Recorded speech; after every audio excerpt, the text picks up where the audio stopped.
Most Americans are using credit cards completely wrong, and it's costing them thousands every single year.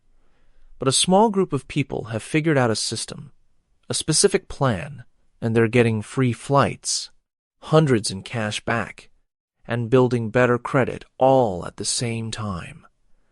In the next few minutes, I'm going to show you exactly how that plan works. And no, it doesn't matter if you're starting from scratch. Welcome back to American Credit Guide, the channel where we cut through the noise and give you real, actionable credit strategies that actually work in the real world. If you're new here, this is the place where everyday Americans learn how to take control of their credit, their cards, and their financial future. Make sure you're subscribed because what we're covering today is one of the most requested topics on this channel. And trust me, you don't want to miss a single part of this. Most people approach credit cards completely backwards.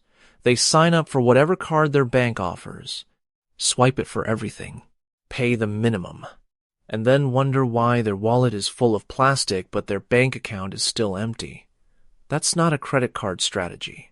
That's just expensive debt with rewards points you'll never use.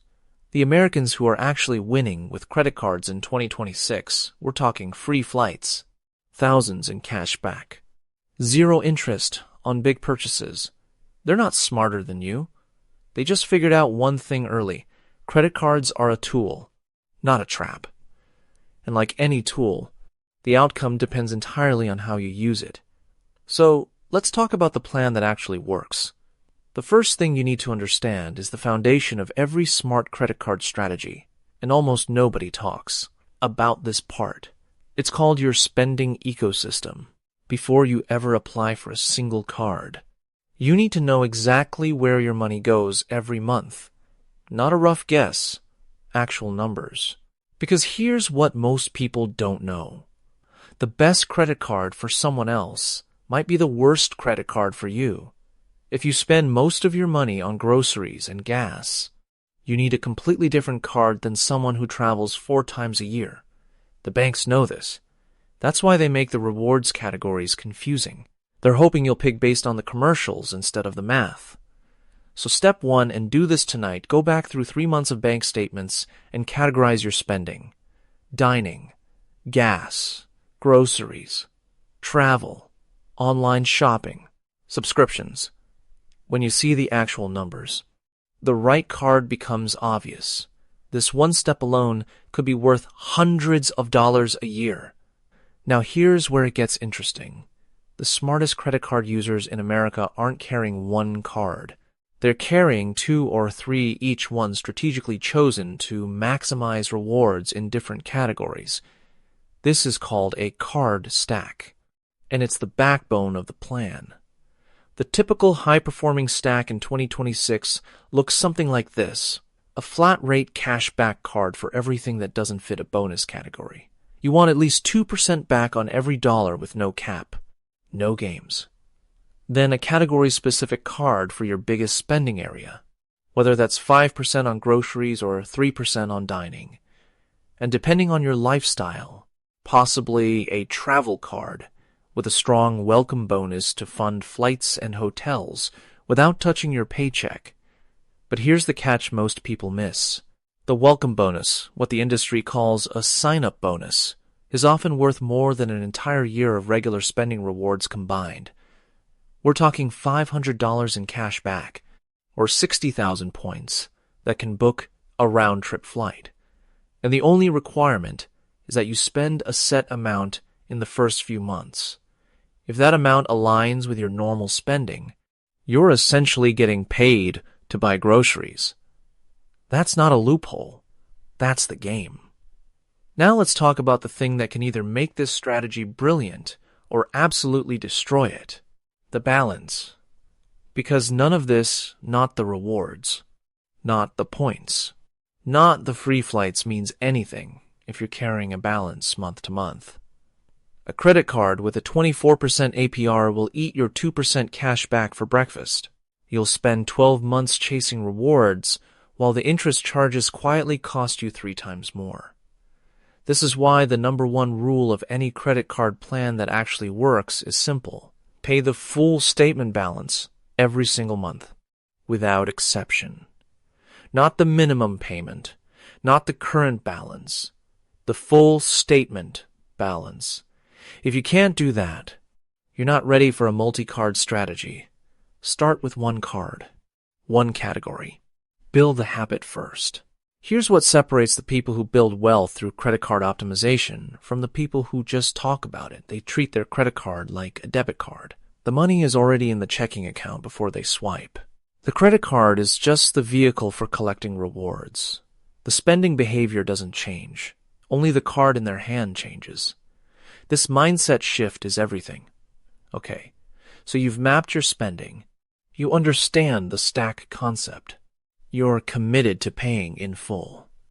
Now let's talk about credit score, because it controls which cards you can even get approved for. And most people are making mistakes here they don't even realize. Your credit utilization rate is the percentage of your available credit you're using at any given time. Most people think 30% is fine because they've heard the rule. But the people with scores above 780, the scores that get you approved for the best cards with the best offers, their utilization is usually under 10%. Some keep it under 5%. Here's a tactic almost nobody uses. If you make a payment mid-cycle, before your statement closes, your reported balance drops. That lower number is what gets sent to the credit bureaus. Your utilization looks better. Your score improves faster. It takes about 5 minutes a month, and it can move your score significantly over a few months. Another one, and this is genuinely underused request, a credit limit increase every 12 months on your existing cards. Don't use the extra credit. Just let it sit there. Your available credit goes up. Your utilization ratio goes down automatically. Your score benefits. The bank makes you think a higher limit is dangerous. In reality, it's one of the easiest free score boosts available. Now let's open a loop here, because this part matters more than most people realize. The credit card companies have entire departments with behavioral economists and data scientists whose entire job is to make sure you spend more than you planned. The interface of your app, the rewards, dashboard, the special limited time offers, the notifications, it's all designed to pull you toward one behavior, carrying a balance. They make the most money when you're almost, but not quite, in control of your spending. So the plan only works if you automate the payoff. Set up autopay for the full statement balance on every card, every single one. This removes willpower from the equation entirely. You're not making a decision every month about whether to pay in full. The decision is already made. The system handles it. And while you're in the settings, turn on transaction alerts. Not just for fraud protection, but for awareness. The moment you get a notification for every purchase, your spending behavior changes. Studies show people spend measurably less when they see each transaction in real time. The card still earns rewards. You just stop letting the swipe feel invisible. One more thing people consistently get wrong with credit card strategy in 2026. And it costs them every year without them ever noticing. Most rewards cards have rotating bonus categories that change every quarter. You get 5% cash back on groceries in January. Then it switches to gas in April. Then streaming services in July. If you don't activate those categories, and most banks require you to manually opt in, you earn 1% instead of 5%. A family spending $500 a month in a bonus category just lost $160 in rewards over the quarter because they didn't click a button. Set a calendar reminder, quarterly, 5 minutes. Activate your categories. Check for limited time offers. Make sure your auto pay is running. That's the maintenance schedule for a credit card plan that actually pays you. Here's the bottom line. The Americans winning with credit cards in 2026 aren't doing anything complicated. They know their numbers.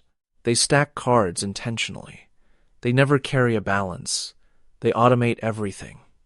and they treat the whole system like infrastructure built once, maintained briefly, generating value quietly in the background. The banks are running a business, a very profitable one, but the rules of that business also create a path where disciplined, intentional users come out ahead. You just have to decide which side of the transaction you want to be on. And that right there, that's the credit card plan that actually works in 2026, not the one the banks want you to follow, the one that works for you. If you got value from this video, do me a quick favor, hit that like button right now.